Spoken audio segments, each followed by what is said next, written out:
Okay, it's time now for some business news, and for that I'm joined here in the studio by Yuka Royer. And Yuka, the US jobs market is showing another sign of recovery from the COVID-19 crisis. Well, the US unemployment rate dropped to 8.4% in August as the economy added 1.4 million jobs. It's a significant improvement from July when the jobless rate was still above 10%, but the August figures are partly thanks to a surge in temporary government hires for the 2020 census.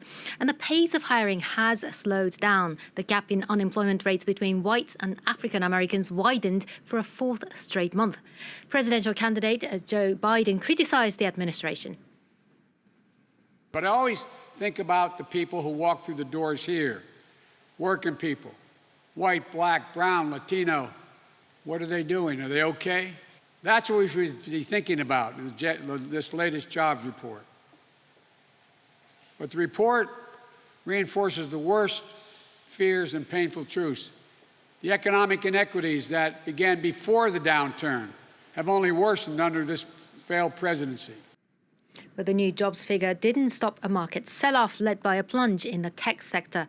Wall Street shares bounced back in later trading, but still closed the week under pressure. The Dow dropped about 0.5%. The tech-heavy Nasdaq finished the day down almost 1.3%. Construction work on Britain's high-speed 2 rail link has begun more than a decade after it was first proposed. HS2 is the biggest infrastructure project in Europe and aims to significantly reduce journey time and create tens of thousands of jobs. But the plan has been highly controversial, both due to skyrocketing costs and potential impact on the environment. James Wilson takes a closer look. As the first shovels hit the ground for High Speed 2, British Prime Minister Boris Johnson came to survey where the country's hugely controversial new railway line will run through. A line he says is necessary if Britain is to reduce its carbon footprint. Transport connectivity is at the heart of the build back better, build back faster and build back greener recovery, because don't forget that HS2, whatever people say about it, and I know environmentalists have their points, but HS2 is going to be a significantly greener way to travel. For supporters of HS2, the benefits are clear. In the past 2 decades, the number of journeys made by train in Britain has nearly doubled, meaning the existing network is overcrowded. A new high-speed network will shrink journey times between major cities and free up space on local services. But opponents say the project's eye-watering price tag means it should have been abandoned long ago.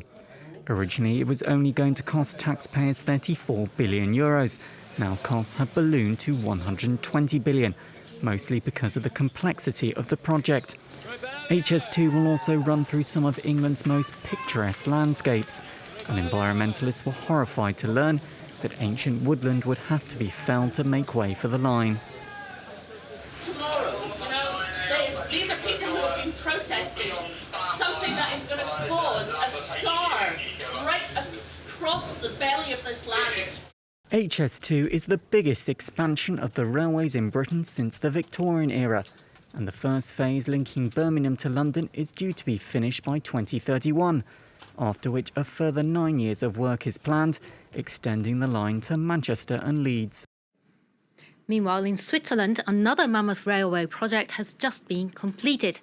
The Ceneri Base Tunnel, the final segment of a new rail link through the Alps, comes after 2 other base tunnels in 2007 and 2016. The aim is to ease the flow of freight from the Dutch port of Rotterdam on the North Sea to the Italian port of Genoa on the Mediterranean. The new 15-kilometre-long tunnel will also cut travel time for passengers crossing the Alps, linking Zurich and Milan in just 3 hours. It will fully enter service in December. Oil major Total and car maker Peugeot PSA have officially launched a project to make electric car batteries together. The new joint venture, Automobile Cells Company, plans to build 2 giant factories, one in France and another in Germany. Initially, the partners will each own a 50% stake in the company. Plans for the €5 billion project were first announced in January, backed with €1.3 billion of public funding from the French and German governments. The pilot line for lithium-ion cells is expected to be operational by the second half of next year. And that's it from the Yuka business. Waye, thank you very much.